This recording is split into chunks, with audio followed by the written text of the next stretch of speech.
Here we will be discussing about Fourier integral representations of functions. First question is, why do we need a Fourier integral representation? We already have Fourier series representation, right, for a function. It says that if f of x is a function which satisfies the Dirichlet conditions, then it can be written as a Fourier series. That is, f of x is equal to a naught plus sigma n equal to 1 to infinity a n cos nx plus b n sin nx.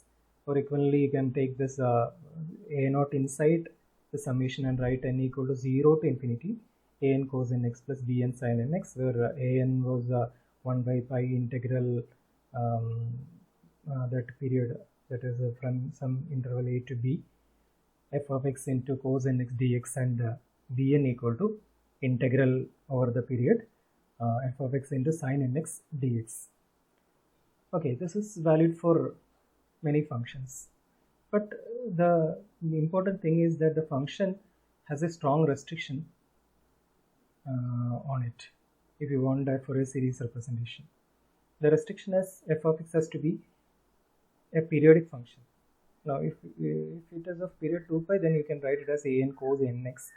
Otherwise, if it is a general function of period say L, then you can write it as a n cos n pi x by L and b n sin n pi x by L. So there will be a scaling on this this part, nx part.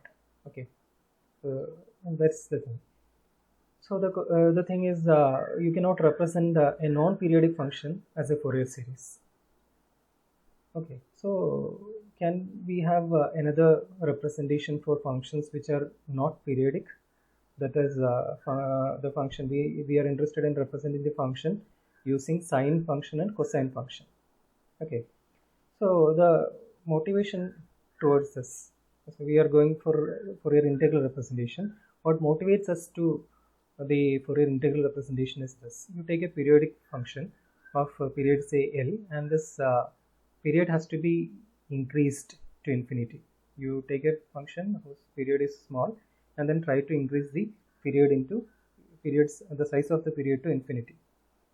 So then what happens is, then you can come to know that the f of x can be represented, but the representation will not be a countable summation.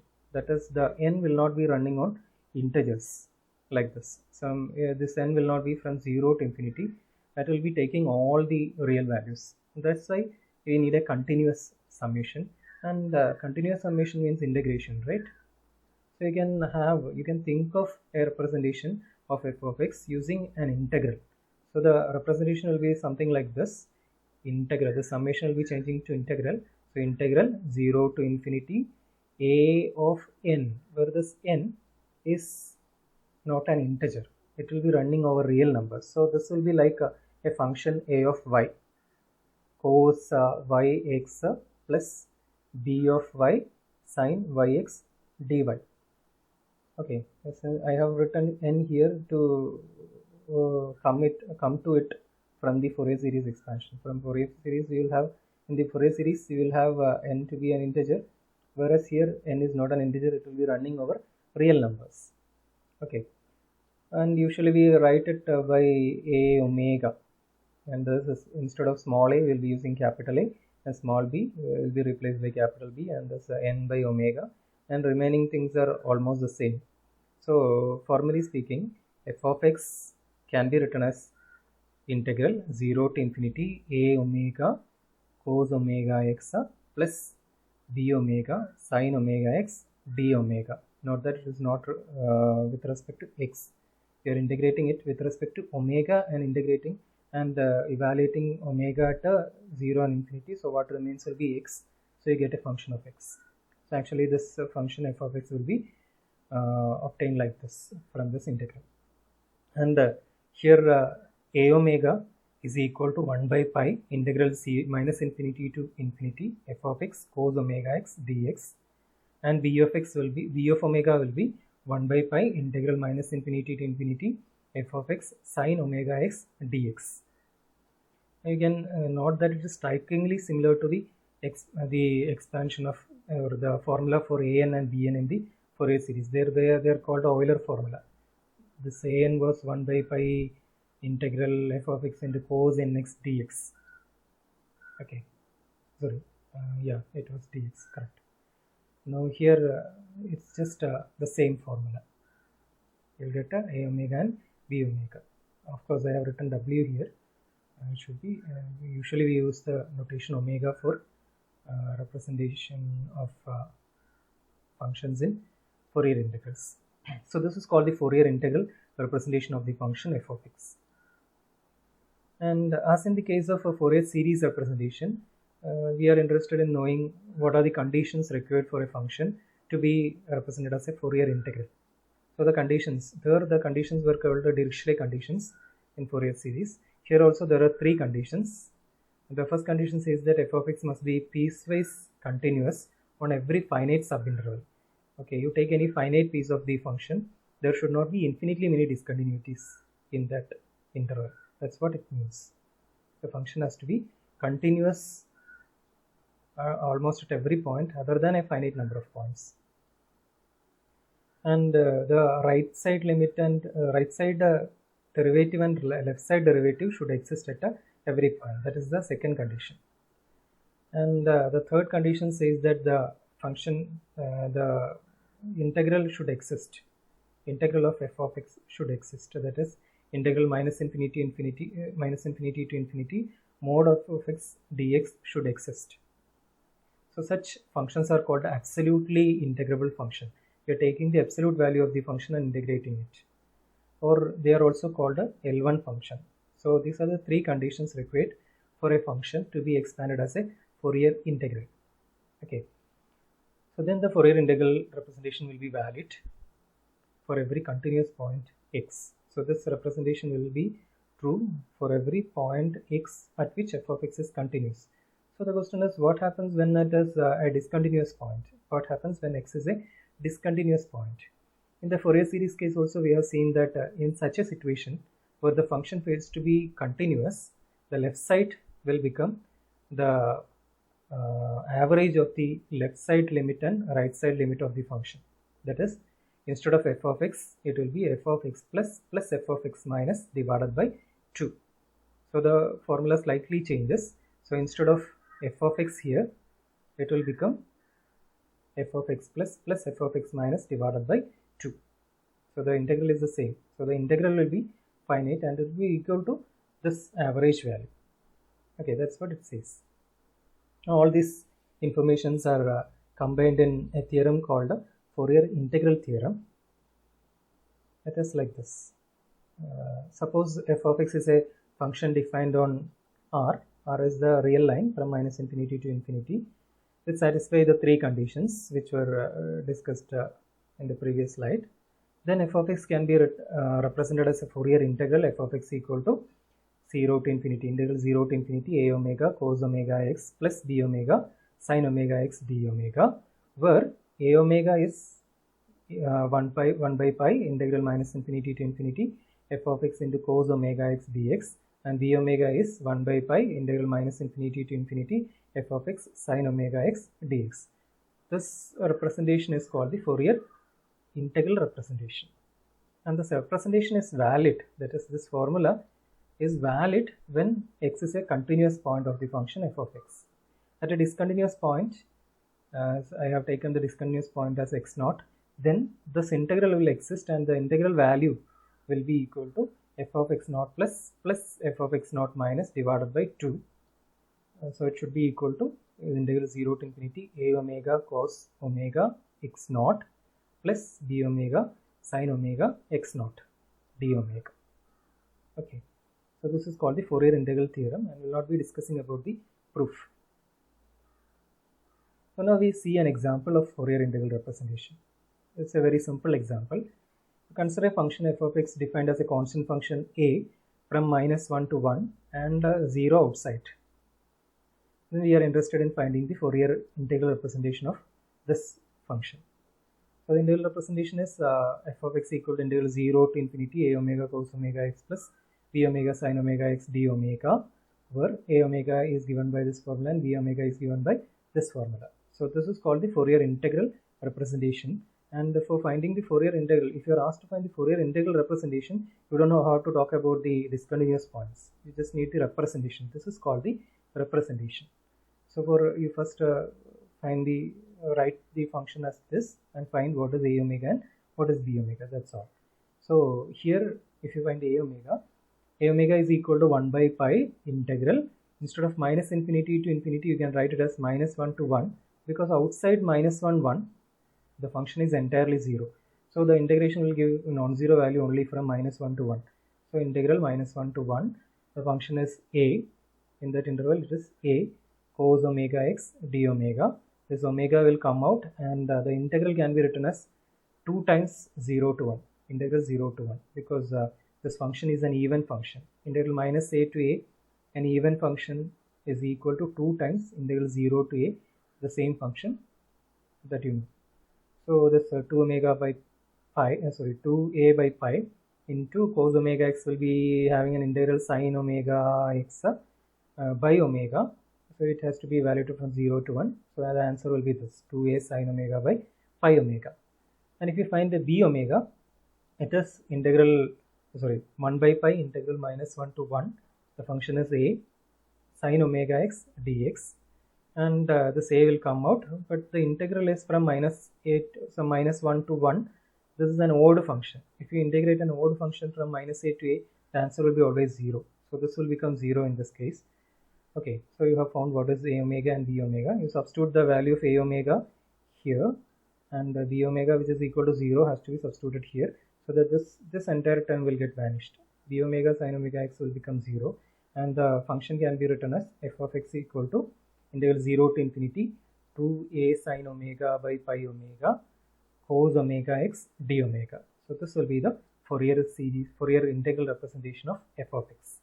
Okay, and this integral representation is valid for every x not equal to 1 and minus 1, because you know that this function has a jump at 1 and minus 1, because until 1 it is 0, and that at 1 it jumps to a, and then continues as a up to minus 1. Then at minus 1 it jumps down to a itself. So there are two discontinuous points. One is at minus 1 and other one is at plus 1.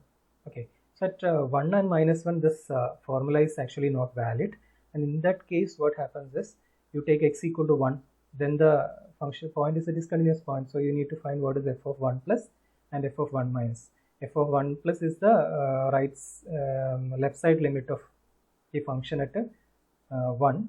So that is from the left side you are coming as 0, right? So it has to be 0, and from the right side you are if you go to 1, then you are going on the function having branch a. So the right hand limit will be a. So the formula will become f of 1 plus f of 1 minus divided by 2, which is 0 plus a by 2, which is a by 2. So at 1 plus and 1 minus, you have to evaluate at 1 you need to evaluate the right side limit and left side limit and substitute here. So the integral will become integral 0 to infinity 2a sin omega by pi omega cos omega into 1, right? So cos omega d omega is equal to a by 2. Similarly, for x equal to minus 1, you need to find f of minus 1 plus and minus 1 minus. So they will be a and 0. Again you will get the same thing, and here it will be cos minus 1 omega in that case. Anyway, cos minus 1 omega is cos omega itself. So you get the same formula when you take x equal to minus 1 also. Of course, you don't have to find this part, this continuous part. If you are just asked to find the Fourier's integral representation, you need to write this expression only. You don't have to bother about the discontinuous points. Okay. Now in the case of Fourier series expansion, we have seen that if the function has some speciality like even function or odd function, then the formula will become very simple and one of the terms will vanish. Okay, that is true here also. That is just because we know that integral minus a to a f of x dx is always 0 if f of x is an odd function. For an odd function, if you integrate over a symmetric interval, then the value will be always 0 because the area under the curve will become 0. Hence, integral minus infinity to infinity f of x dx is also 0 because for getting minus infinity to infinity, you have to take the limit as a goes to infinity here, and so limit of 0 will be always 0. So minus infinity to infinity f of x dx is equal to 0, where f of x is an odd function. Also you can recall that the product of an odd function and the even function is always odd, and the even function product with the even function will give you an even function, and the odd function taken product with an odd function will give you an even function.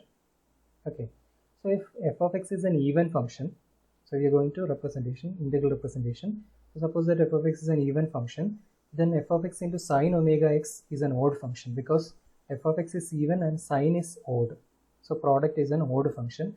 And f of x into cos omega x is an even function, because this is even and this also is even, so the product is an even function.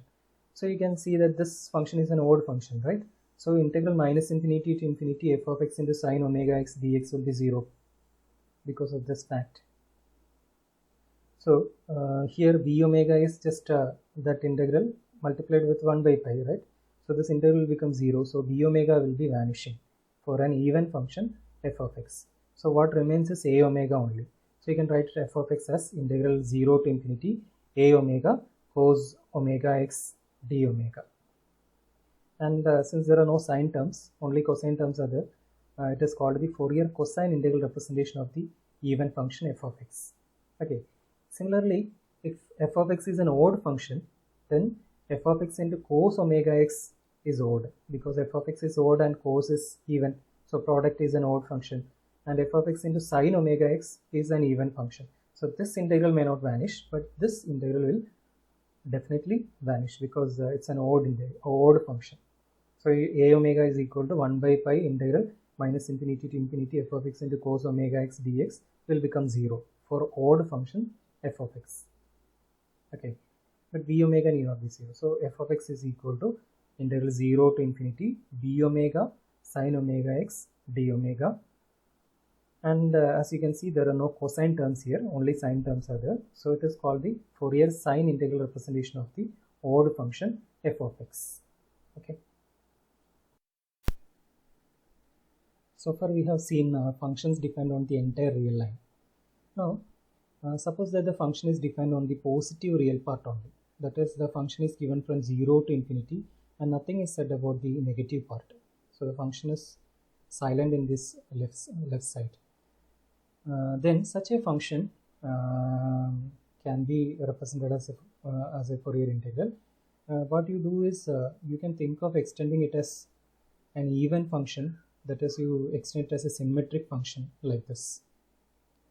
So I call it as an f1, call it the original function is called f, and the new function I am calling as f1.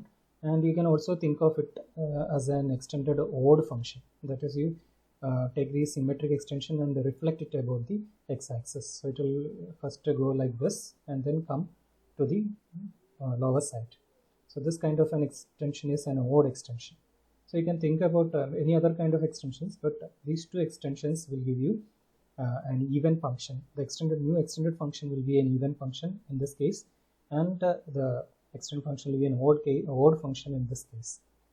Then you will get sine representations or cosine representation.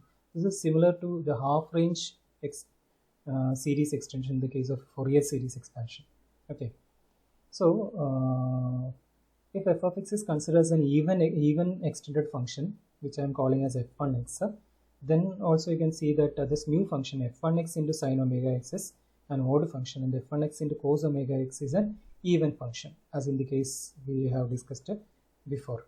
So you can see that b omega is integral 1 by pi integral minus infinity to infinity f1x into sine omega x dx.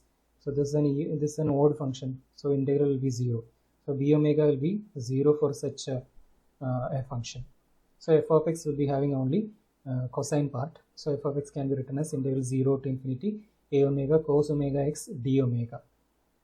This is called the Fourier cosine integral representation of f of x for x greater than 0. Also you should keep in mind that this definition is valid only for x positive. Okay, and regarding a omega, we can find a omega as in the previous case, that is a omega is equal to 1 by pi integral minus infinity to infinity here it should be f1x, right? Because the function has to be defined on the entire real line. So you have to take the new function f1x and f1x into cos omega x dx. But as we have seen, f1x into cos omega x is an even function. So you can write this as 2 times integral 0 to infinity. So that is why this will take the form 2 by pi integral 0 to infinity f of x cos omega x dx. And here you don't have to use f1, okay, because from 0 to infinity is the original function f itself. Only we are using only the right side, right? So it has to be only f of x. So you don't have to actually use this part at all. So a omega is equal to 2 by pi integral 0 to infinity f of x into cos omega x dx. So even though we are thinking it of as an extended function, we are not using the extended function actually in calculating the Fourier cosine integral representations. Okay. Now if f of x is considered to be an odd extended function f2x, like extended as in this way, then you can see that a omega will become 0 and b omega, as in this case, it will be 2 by pi integral 0 to infinity f of x into sine omega x dx. Okay, and this new function need not be used here. It actually comes from this, but you just use b omega is equal to 2 by pi integral 0 to infinity f of x into sine omega dx, sine omega x dx. And the representation will become f of x equal to integral 0 to infinity b omega sine omega x d omega, and this will be valid for x greater than 0 because f of x is defined only for x positive. So this is called the Fourier sine integral representation of f of x for x greater than 0. Now we see an example of a Fourier sine integral representation or cosine integral representation. And you should note that for a function f of x defined on the positive real part, for positive values, we will have both odd extension and even extension. So we'll have for such a function you can think about both cosine series, cosine integral. So this has to be cosine integral representation. Okay, this has to be for cosine integral representation. So okay, we are trying to find the cosine integral representation of this e raised to minus x, which is given for x greater than 0. So what we have to do is you assume that it is an even extension. You need to just assume it. You don't have to actually extend it. Okay, because what works is the formula. So then f of x is equal to integral 0 to infinity a omega cos omega x d. Here it has to be d omega, where a omega is equal to 2 by pi integral 0 to infinity e raised to minus x into cos omega x dx. Okay, and this can be evaluated as a 2 by pi into this expression evaluated from 0 to infinity. There is an easy formula for finding integrals of this kind. So that is given here. Integral e raised to x into cos bx dx is equal to e raised to x into a cos bx plus b sin bx divided by a square plus b square. And for sine also there is a corresponding formula for the integral. So the proof is very simple. You just integrate it using integration by part. You call it as I and apply integration by parts twice. So right side again one I will come. You take that I to left side and get the expansion. This expansion can be found in standard texts. Okay, so this is here a is minus 1 and b is omega here. A is minus 1 and b is omega. So this will take the form 2 by pi into 1 by 1 plus omega square. Okay, so the formula will become f of x is equal to f of x is e raised to minus x. So e raised to minus x is equal to integral 0 to infinity 2 by pi 1 by 1 plus omega square cos omega x into cos omega x d omega. So this will be the cosine integral representation. Okay, for the same function f of x equal to e raised to minus x for x greater than 0, you can talk about the sine integral representation also. So it has to be sine integral representation. So for that you have to assume the function as an odd extension. You think that the function can be extended as an odd function as we have discussed in the previous slide. Then of course you just assume it. You don't have to actually extend it. Then f of x can be written as integral 0 to infinity d omega sin omega x. Everywhere I have written dx, it has to be d omega.